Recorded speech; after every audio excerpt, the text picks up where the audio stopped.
Hi everyone, this is May. We're back with another yummy hot episode of Hot Life, Hot Love.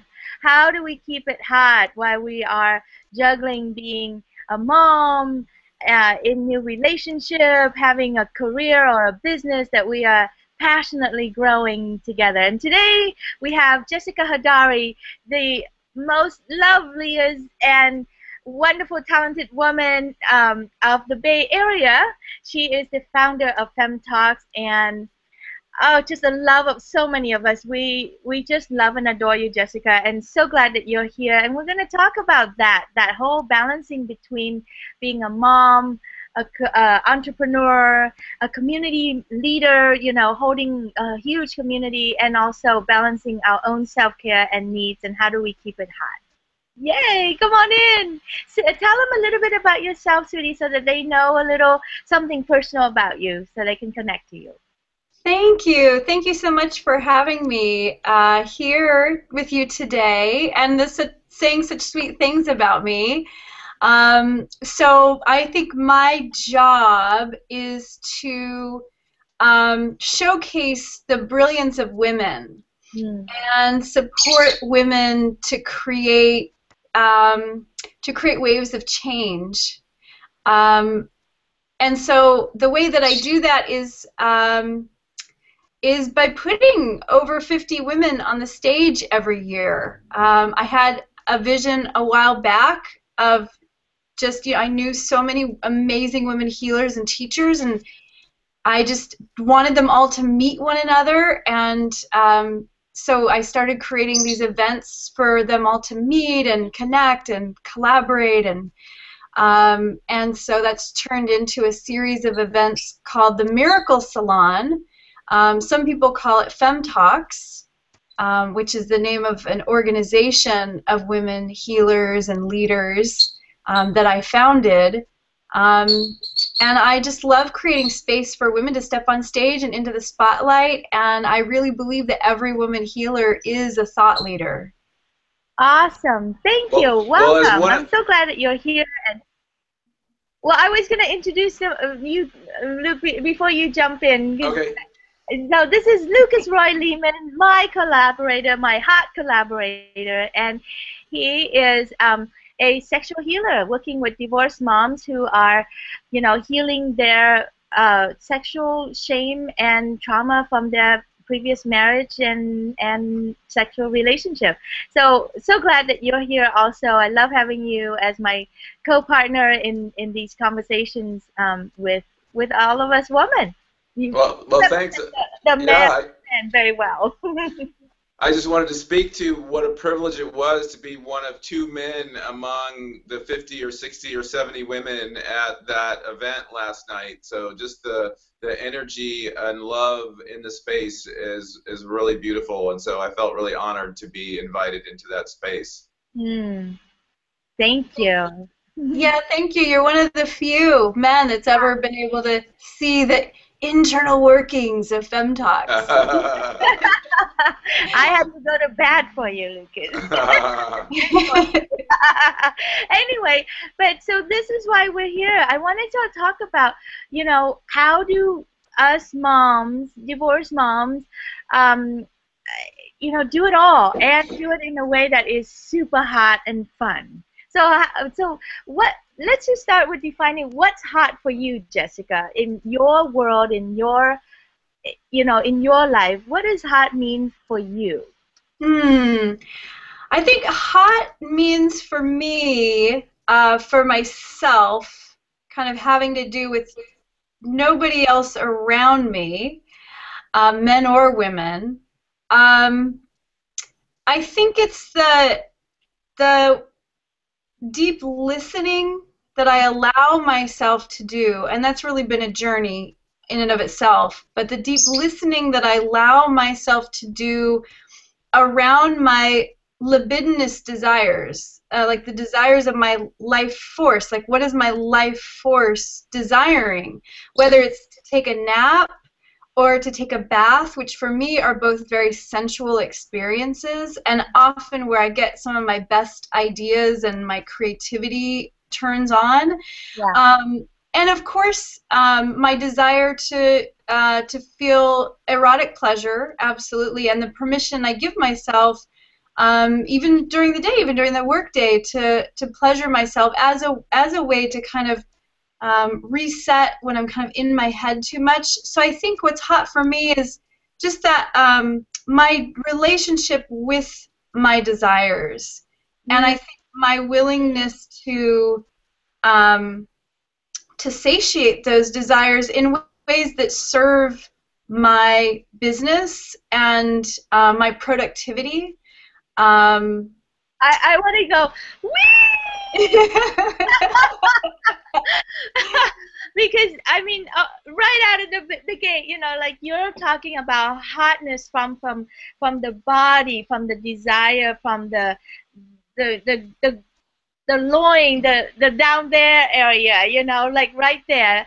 And, you know, not just, I mean, like there are hotness come from different places for me. You know, there's also hot as in like intellectually stimulating with a man or a woman, or like these conversations are super hot to me. Or hot means I feel so much love pouring out of my heart and receiving and flowing. That's also hot for me. And I love that you jump right in and talk about hot, like as in like my desire and my, you haven't said the big O word yet, but I'll do it, you know, like the orgasm and the sensuality of it. Yes. Nice. Yeah, and I love what you said as well about the intellectual hotness, because when I think of what's hot between me and a lover, aside from, I guess, what seems obvious to me, kind of the obvious sexual chemistry, is there really has to be a certain depth and connection there. I recently joined OkCupid for the first time.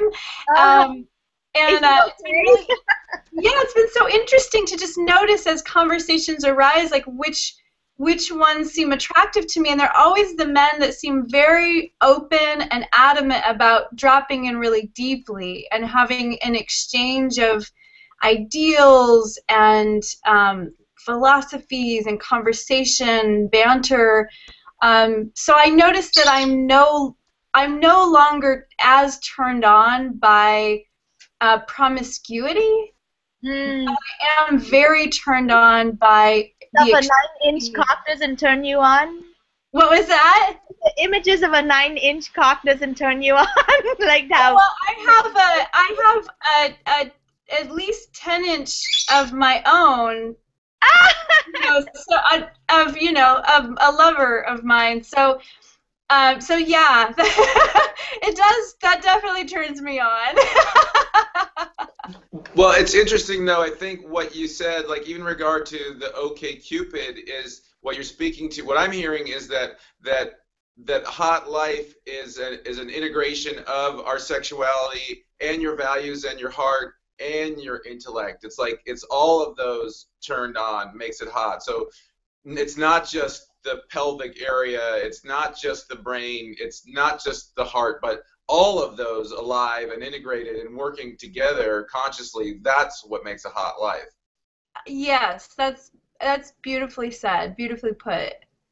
And I want to go back to Jessica's lead, the doorway that she opened. You know, like tell us more what you meant when you say, I'm very intentional with my desire. I'm very you know, I include it into my day. Like those are like little droplet of hints of something that you do. I want to know what it is that you do, baby, because I want to copy it. Maybe I'm doing it already and I don't value it, you know.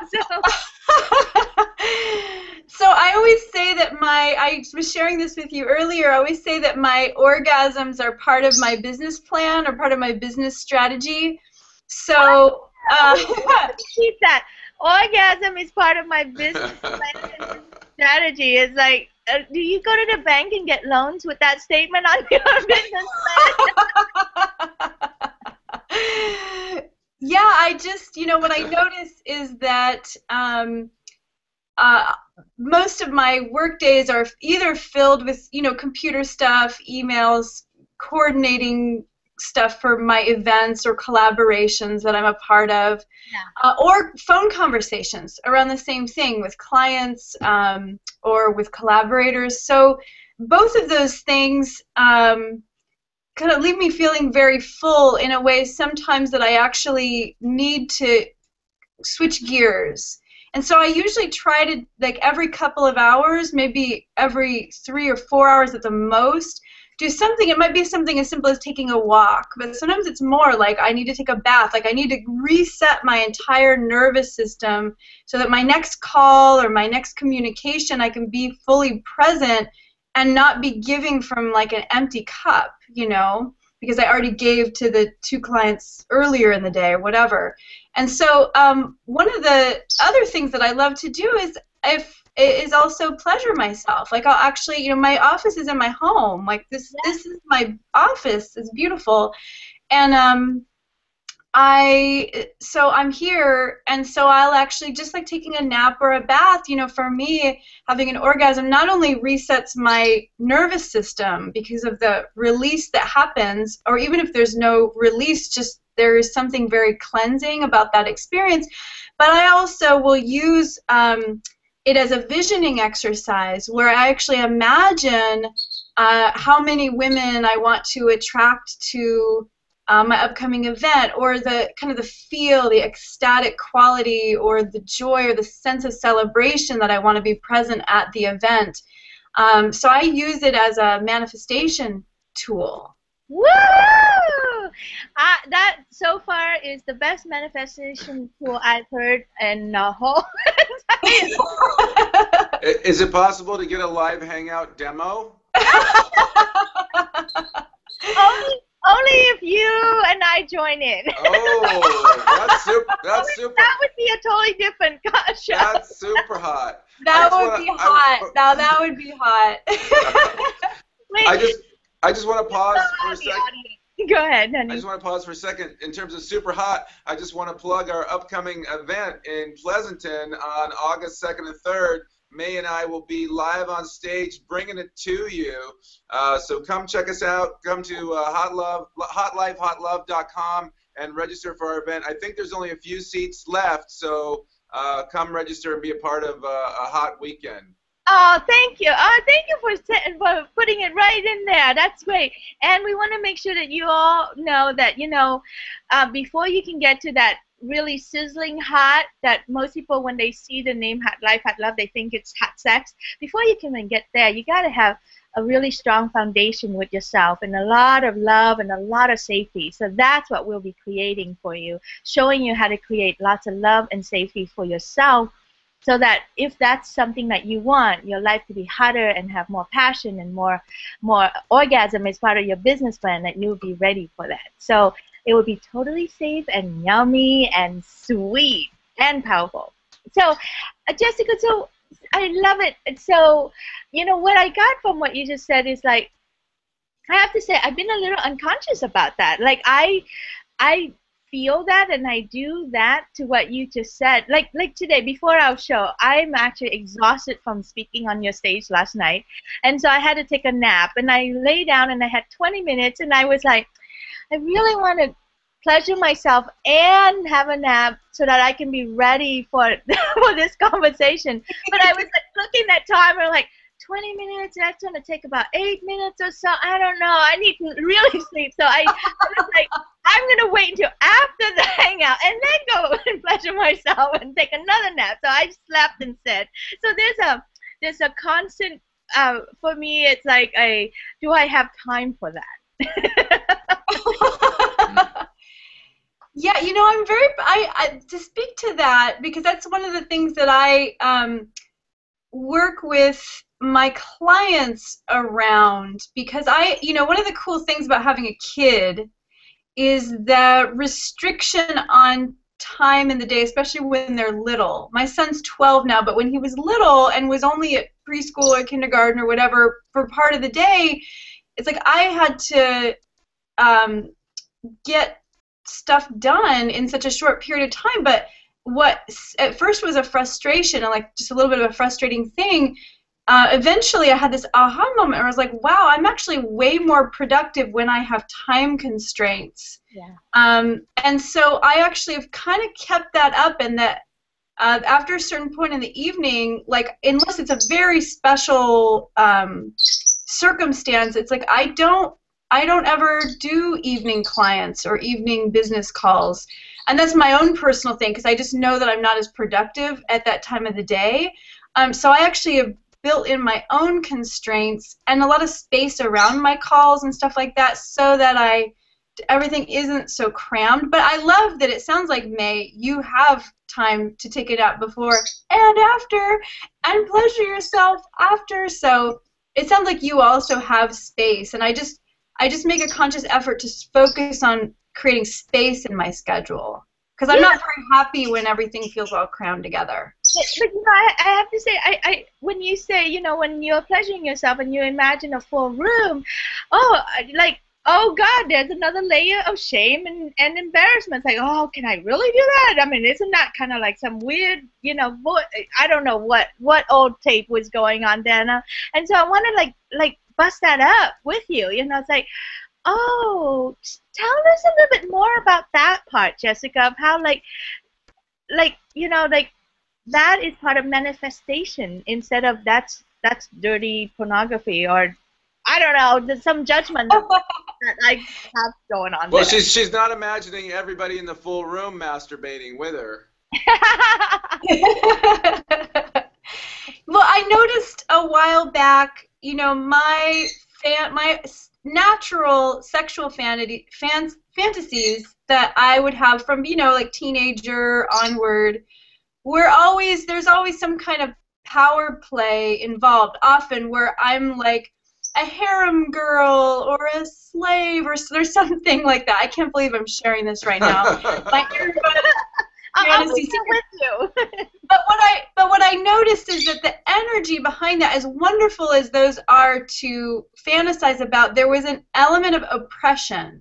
Yeah. And so when I started to play around with that, like, okay, I can always fantasize about those things, but what if I, in my fantasies, started to flip the paradigm where I'm energetically on top, or I'm energetically the one kind of creating the turn on for the other people, not because they're objectifying me, but because I'm kind of a sorceress.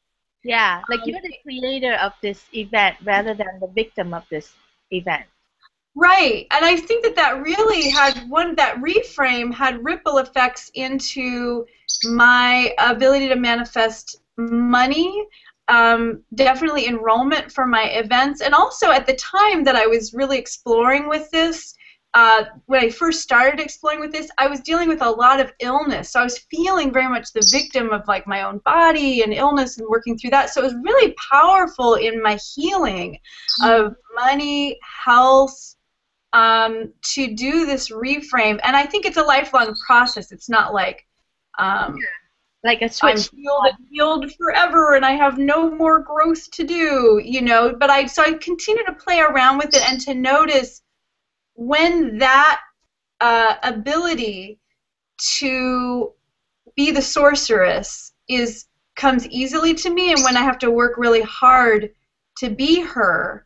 And I notice what else is happening in my life to make that easier or hard too. So it's actually been using my orgasms as a signpost, like for what other things are going on in my life, to have it be easy for me to be in my sorceress or less easy.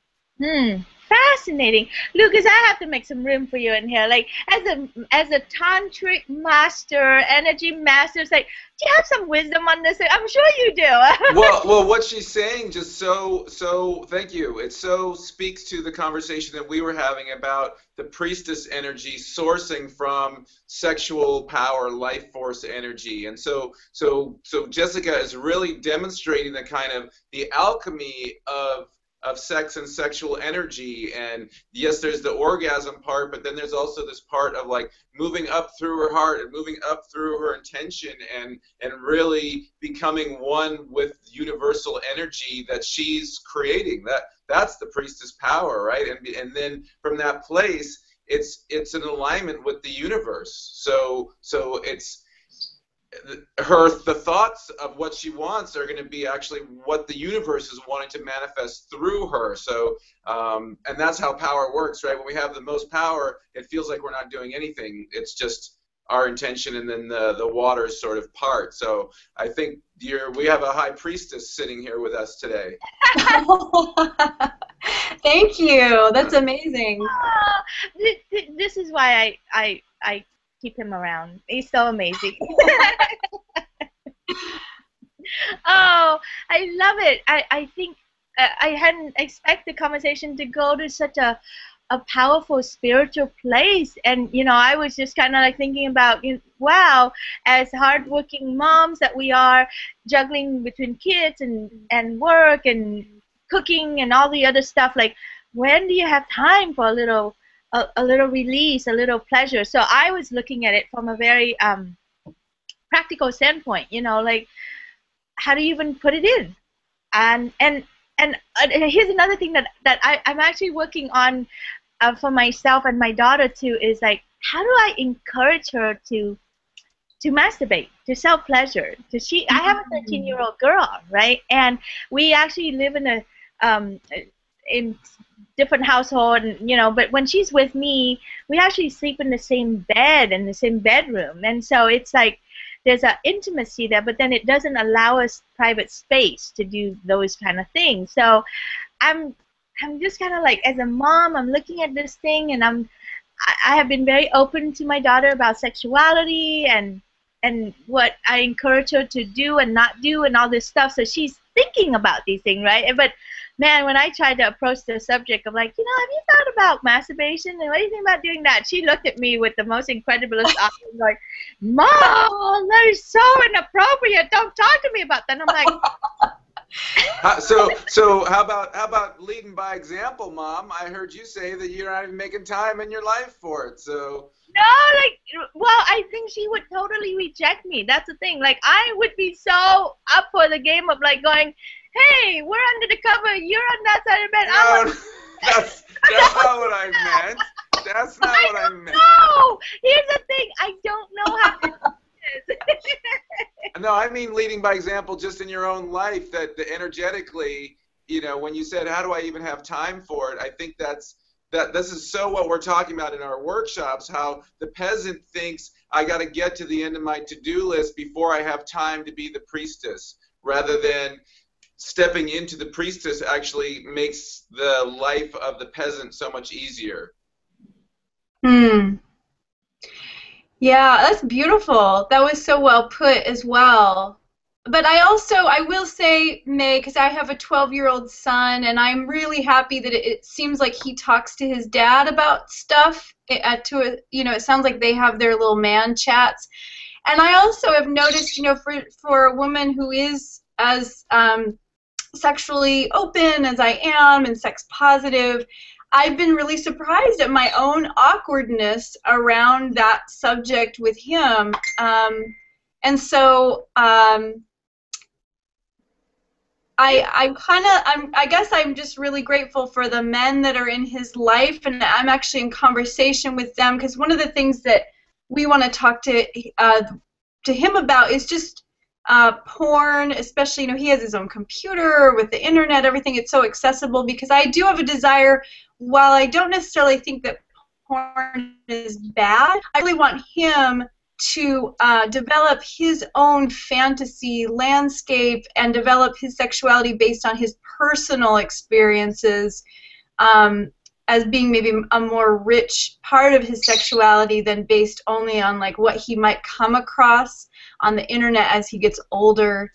And so it's a very interesting conversation, and it is uncomfortable and tricky, and, you know, I don't have the answers for that one. But, you know, it sounds like we need to have a conversation around that. Another one of these beautiful as parents, how do we guide our children into their sexual puberty and beyond? You know, like, what information do we need, and when should we start? Because I try to start early, because I figure when she was 4 or 5, she's listening to me, but now when she's 13, she stopped listening to me. So I think when we wait until our kids are in our teenage years and talk to them about sex, they're like, No, I don't talk about.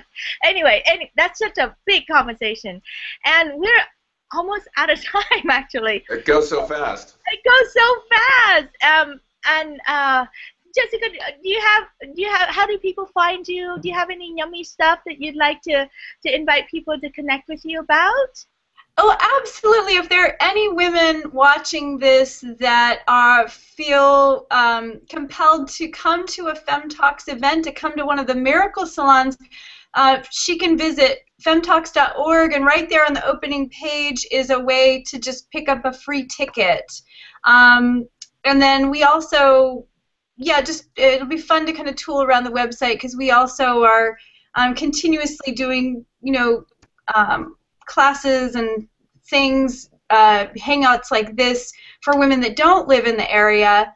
And then my own website, jessicahadari.com, just reflects my own coaching website. I'm a business coach, and essentially teach healers how to create their own profitable events and fill up their programs. So that's something that I love, working with healers and witches and wizards. Yum. Thank you so much. And Lucas, how about you, honey? What would you like to offer them? Well, I would just, any women out there who feel like they've experienced shutdown in their sexuality through relationship, through non-relationship, or other traumas, cultural oppression, etc., I invite you to contact me for a complimentary discovery session to see how you can really blow that out and become the priestess, powerful priestess alive that is your birthright. So you can contact me at lucasroylehman.com or through Mayvu, and be glad to set up a complimentary session. Thanks. Great. And how you spell Lehman is Lehman. So lucasroylehman.com. And for us, for Lucas and I, again, we invite you to our Today Live event on August 2nd and 3rd, right at the Veterans Hall on Main Street in Pleasanton. It's guaranteed to be the hottest event this summer in the Bay Area. And the tickets are free. All you have to do is register at hotlifehotlove.com and put down a $97 seat deposit so that you'll commit yourself and you will come. You'll get your money back right at the door when you get your name tag. I look forward to having you there. And Jessica, thank you so much for being here and for opening this beautiful door about, being a woman and self-care, and also a future conversation around being mom and guiding our kids through, their puberty and their sexuality and all that yummy stuff too. Thank you. Thank you. Thank you both so much.